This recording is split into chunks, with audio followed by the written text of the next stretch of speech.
यह महर्षि आयोध्या का आश्रम है। पूरे आश्रम में महर्षि की मंत्र वाणी गूंजती रहती है। गुरुजी प्रातः 4 बजे उठकर गंगा स्नान करके लौटते, तब तक शिष्यगण भी नहा धोकर बगीची से फूल तोड़कर गुरु को प्रणाम कर उपस्थित हो जाते। आश्रम पवित्र यज्ञ धूम्र से सुगंधित रहता। आश्रम में एक तरफ बगीचा था। बगीचे के सामने झोपड़ियों में अनेक शिष्य रहते थे।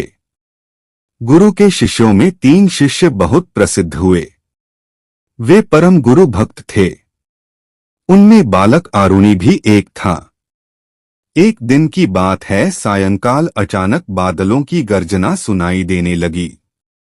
घड़ घड़। बादलों की गर्जन सुन मोर टहुके पिको का। तालतलिया के किनारे उछलते कूदते मेंढक तर्राए तर्र तर्र। गुरुजी ने आकाश की ओर देखा। अरे, वर्षा का मौसम तो बीत गया। अब अचानक उमड़ घुमड़ कर बादल क्यों छा रहे हैं? लगता है वर्षा होगी। तभी बड़ी बड़ी बूंदें बरसने लगीं। देखते ही देखते मूसलधार वर्षा शुरू हो गई। कुछ दूर गुरुजी के खेत थे। गुरुजी ने सोचा कि कहीं अपने धान के खेत की मेड़ अधिक पानी भरने से टूट न जाए। खेतों में से सब पानी बह जाएगा, मिट्टी कट जाएगी। उन्होंने आवाज दी, आरुणि, बेटा आरुणि। उपस्थित हुआ गुरुदेव। बेटा आरुणि, वर्षा हो रही है। तुम खेत पर जाओ और देखो कहीं मेड़ टूटकर खेत का पानी निकल न जाए। जो आज्ञा गुरुदेव। गुरु का आदेश पाकर आरुणि चल पड़ा खेत की ओर। झमाझम पानी बरस रहा था। बादल गरज रहे थे। घड़। मोर मस्ती में भर वर्षा के स्वागत में टुहुक रहे थे। पीको का। आरुणि भीगता हुआ भी दौड़ा जा रहा था। गुरुजी ने दूसरे शिष्यों की बजाय आरुणि को आदेश दिया, इसलिए आरुणि खुशी से फूला नहीं समा रहा था। उसके कानों में वर्षा की रिमझिम के स्थान पर गुरुजी की बताई शिक्षा गूंजने लगी। गुरुर्ब्रह्मा गुरुर्विष्णु गुरुर्देवो महेश्वर। आरुणि ने देखा कि खेत की मेड़ एक स्थान पर टूट गई है तथा वहां से बड़े जोर से पानी की धारा बहने लगी है। आरुणि ने टूटी मेड़ पर मिट्टी जमाकर पानी रोकना चाहा, किंतु बहता पानी मिट्टी को बहा ले जाता। हाय, यह तो सारी मेहनत ही बेकार हो गई। पानी तो ठहरता ही नहीं। क्या करूं?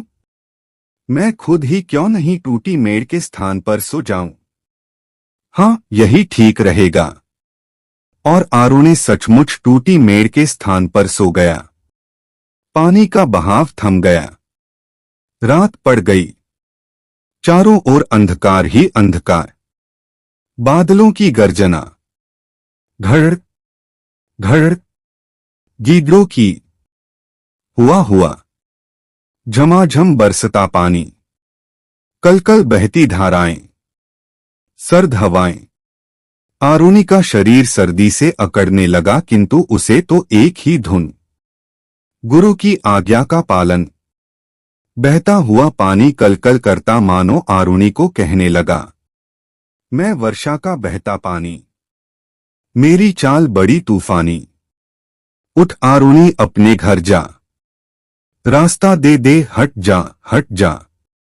मगर गुरु भक्त बालक आरुणि का उत्तर था, गुरुजी का आदेश मुझे है। मैं रोकूंगा बहती धारा। जय गुरुदेवा, जय गुरुदेवा। आज्ञा पालन काम हमारा। रात बीतती रही। बादल गरजते रहे। गीदड़ चीखते रहे, हुआ। मेंढक टर्राते रहे, टर्र टर्र। 1 घंटा, 2 घंटे, 3 घंटे। आरुणि रात भर खेत के सहारे सोता रहा।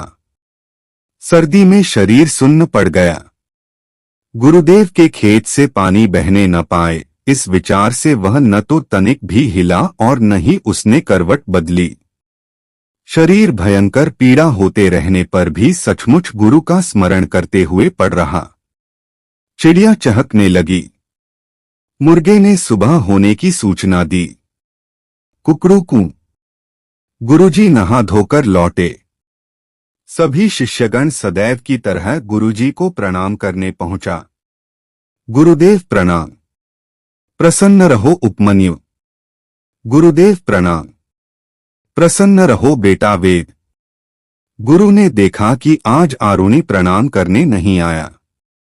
उन्होंने दूसरे शिष्यों से पूछा, आज आरुणि नहीं दिख रहा है। एक शिष्य ने याद दिलाया, गुरुदेव, आरुणि कल संध्या समय खेत की मेड़ बांधने गया था, तब से अब तक नहीं लौटा। अरे हाँ, याद आ गया। किंतु वह लौटा क्यों नहीं? कहाँ रह गया? चलो पता लगाएं। महर्षि अपने शिष्यों की टोली के साथ आरुणि को ढूंढने निकल पड़े। चलते चलते वे खेत की मेड़ की तरफ जा पहुंचे। बेटा आरुणि, कहाँ हो? किंतु आरुणि का शरीर सर्दी से इतना अकड़ गया था कि न बोला जा रहा था, न हिलडुल सकता था। वह तो मेड़ के सहारे पानी के बहाव में मूर्छित पड़ा है, एक ने बताया। सभी वहां पहुंचे। उन्होंने मरणासन्न आरुणि को उठाया, हाथ पांवों की मालिश की। थोड़ी देर बाद उसे होश आ गया। गुरुजी ने सब बातें सुनकर उसे हृदय से लगा लिया और आशीर्वाद दिया, बेटा आरुणि, तुम सच्चे गुरु भक्त हो। तुम्हें सब विद्याएं अपने आप ही आ जाएंगी। जगत में आरुणि की गुरु भक्ति सदा अमर रहेगी। सभी बालकों ने आरुणि को कंधों पर उठा लिया। घोष होने लगा, गुरु भक्त आरुणि, धन्य हो, धन्य हो। गुरु भक्त आरुणि, धन्य हो, धन्य हो।